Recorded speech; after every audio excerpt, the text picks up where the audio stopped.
یمن کا ایک قبیلہ تھا بنو کلب. اس قبیلے کے ایک شخص تھے حارثہ نام. ان کی بیوی سعدہ. ایک چھوٹا سا واقعہ بتا رہا ہوں. حارثہ اور سعدہ چھوٹا سا خاندان تھا. 3 بچے تھے. حارثہ کے بیٹوں میں ایک بیٹے کا نام ہے زید. نام یاد رکھیں, بہت امپورٹنٹ نام میں ذکر کر رہا ہوں. ایک ہی نام ایسا ہے جو قرآن میں آیا ہوا ہے, وہ زید. یہ حارثہ کے بیٹے زید ہے, بیوی سعدہ ہے. یہ حارثہ اور سعدہ 3 بچوں کے ماں باپ تھے. ہنسی خوشی زندگی گزار رہے تھے. سعدہ ایک دن اپنے بچوں کو لے کر اپنے میکے جا رہی تھی. راستے میں ڈاکوؤں کا حملہ ہو گیا, مال سب چھین لیا قافلے کا. اور اتفاق ایسا کہ یہ 8 سال کے جو زید تھے ان کو بھی ڈاکوؤں نے چھین لیا. ایک ماں سے اس کا 8 سالہ بڑا بیٹا چھین لیا جائے تو ماں کی کیفیت کیا ہوتی. اس قدر درد میں تھی ماں. جان تو بچ گئی, 2 بچے بھی بچ گئے, لیکن بڑا بیٹا میرے ہاتھ سے چلا گیا. مارے مارے صحراؤں میں گھومتی تھی, پکارتی تھی میرا زید میرا زید میرا زید میرا زید. ڈاکوؤں نے زید کو کیا کیا, عکاظ کا ایک میلہ لگتا تھا. اس وقت یہ غلامی کا دور تھا, لوگ انسانوں کو پکڑتے اور بیچ دیتے تھے. وہاں لا کر کے انہوں نے زید کو بیچ دیا, غلام کی حیثیت سے بیچ دیا. آگے میں بتاتا ہوں. یہاں سعدہ کا حال بے حال تھا. واپس گھر آئی تو باپ اپنے شوہر سے کہا, اور شوہر کا حال تو ایسا تھا کہ وہ زید کو اپنے آنکھوں کا نور, اپنے آنکھوں کا سرور سمجھتا.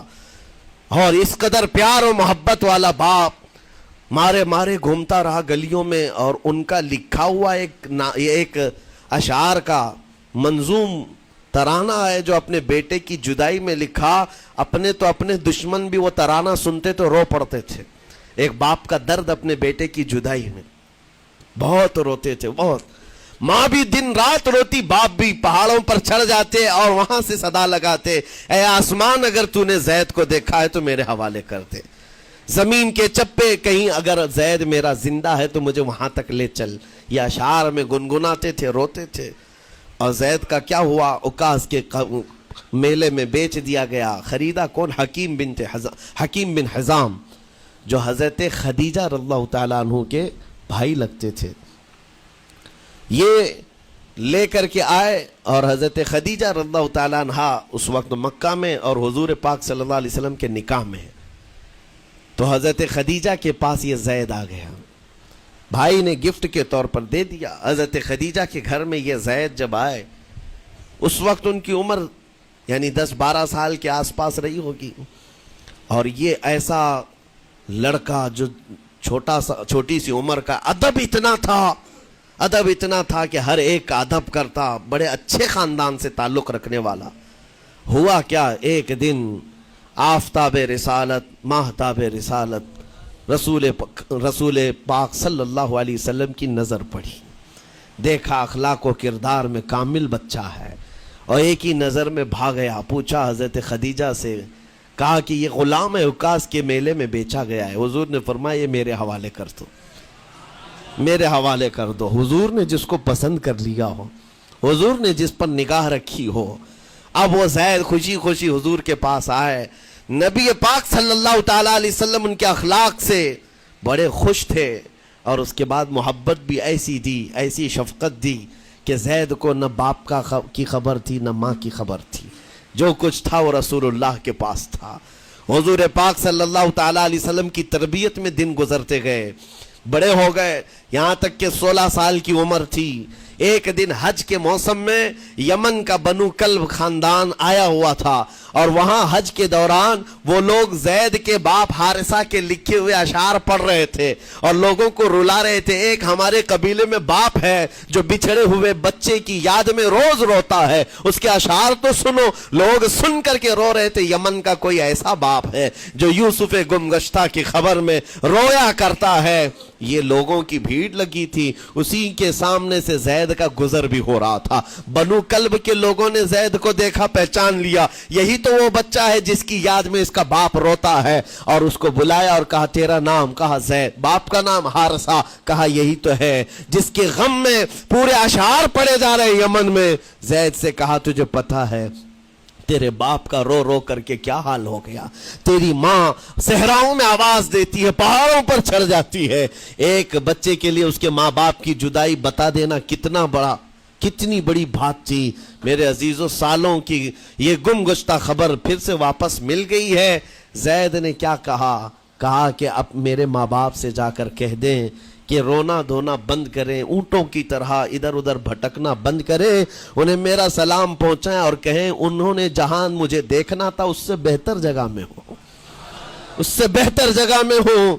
ये बनु कल्ब खानदान गया यमन, जाकर के बाप से कहा, हारिसा से और सादा से, खबर तुम्हारे लिए अच्छी लाए, तुम्हारा गुम हुआ बेटा जो पिछले 10-12 सालों से तुम्हें नहीं मिल रहा था, वो हरम काबा के पास हमें नजर आया है। गुलाम बनाकर लोगों ने बेचा है उसे, लेकिन वो एक ऐसे हसीन और जमील की गुलामी में है, एक ऐसे हुस्न वाले की गुलामी में है कि जैद वहां से हटना नहीं चाहता। बाप ने कहा, मेरे कलेजे से पूछो मुझ पर गुजरती क्या है, उसकी माँ से पूछो, एक नजर देख लेगा, वो वापस हमारी झोली में आ जाएगा। दौड़ते दौड़ते यमन से घंटों यानी जो महीनों का सफर था दिनों में तय करके पहुंचे। मक्का आए, जैसे ही आए तो रसूल पाक सल्लल्लाहु अलैहि वसल्लम को ढूंढा, हुजूर पाक मिल गए तो धाड़े मार मार कर बाप रोने लगा और कहा कि ऐ मोहम्मद सल्लल्लाहु अलैहि वसल्लम, हमने आपके मुतालिक सुना है यतीमों के वाली हैं, आपका दिल बहुत बड़ा है, मुझ बाप के ऊपर रहम कीजिए, बरसों से अपने बच्चे के लिए तरस रहा है, मैं और मेरी बीवी तड़पते हैं, सहराओं में आवाज देते हैं। हुजूर ने पूछा, हुआ क्या है तुम्हारे साथ? कहा, हमारा बेटा गुम हो गया था, बरसों हो गए थे, लेकिन सुना है वो यहाँ रहता है। हुजूर ने पूछा, क्या नाम है उसका? कहा, जैद उसका नाम है, मेरा नाम हारिसा है। हुजूर पाक सल्लल्लाहु अलैहि वसल्लम के महबूब जैद के बारे में पूछ लिया। हुजूर जिससे खुद मोहब्बत करते हो, हुजूर जिससे मोहब्बत करते हो, बाप ने पूछ लिया। हुजूर ने फरमाया कि ठीक है, मैं एक बाप के कलेजे से उसके बेटे को अलग नहीं कर सकता, माँ से उसके बेटे को जुदा नहीं कर सकता, लेकिन बात इतनी है कि जैद को बुलाया जाए, फैसला उसके हाथ में है, फैसला उसके हाथ में है। मैं जैद को बुलाता हूँ। गुलाम थे उस वक्त, हजरत जैद को बुलाया गया और उस वक्त भरी जवानी वाला जैद है। जैसे ही आए, पहली नजर बाप को देखा, माँ को देखा, माँ बाप तो चीख पड़े, हमारा जैद मिल गया, हमारा जैद मिल गया। लेकिन कमाल की बात मैं देखता हूं, ऐसी दीवानगी पूरी दुनिया में नहीं है। जैद ने देखा अपने माँ और बाप को, लेकिन उसी वक्त अपनी आंखें झुका ली और हुजूर की तरफ कर लिया। कहा, ना, इधर पहले हुजूर पाक सल्लल्लाहु अलैहि वसल्लम की तरफ।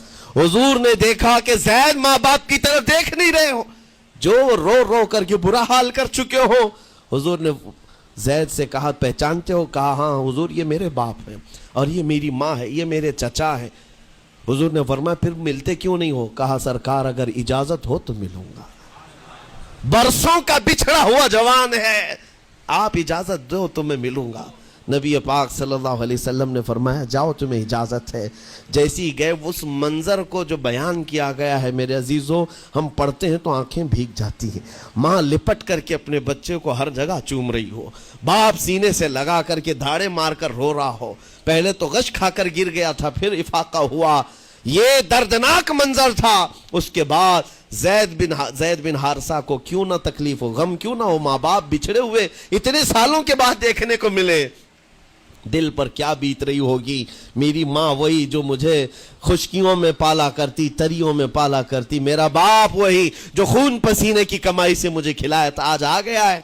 हुजूर पाक सल्लल्लाहु अलैहि वसल्लम ने कहा, जैद, ये जो जज्बाती मंजर है इसको ख़त्म करके अब ऐलान कर दो कि तुम्हारी माँ आई है तुम्हें यमन से लेने के लिए, तुम्हारा बाप आया है, तुम्हारा चचा आया है तुम्हें यमन से लेने के लिए, मैंने फैसला तुम्हारे हवाले कर दिया है, मैं अपने गुलामी से तुमको आज़ाद कर देता हूँ, तुम बगैर कोई फिदिया लिए हुए, बगैर कोई पैसा लिए हुए, उस वक्त अपने गुलाम को कोई छोड़ता नहीं था, लेकिन तुम्हारी माँ का दर्द देखा नहीं जा रहा, मैं आज़ाद कर दूंगा, बगैर किसी फिदिया के तू अपनी माँ और अपने बाप के पास जा सकता है। इतना हुजूर का फरमान, आज़ाद कर देना मक्का में आसान नहीं था।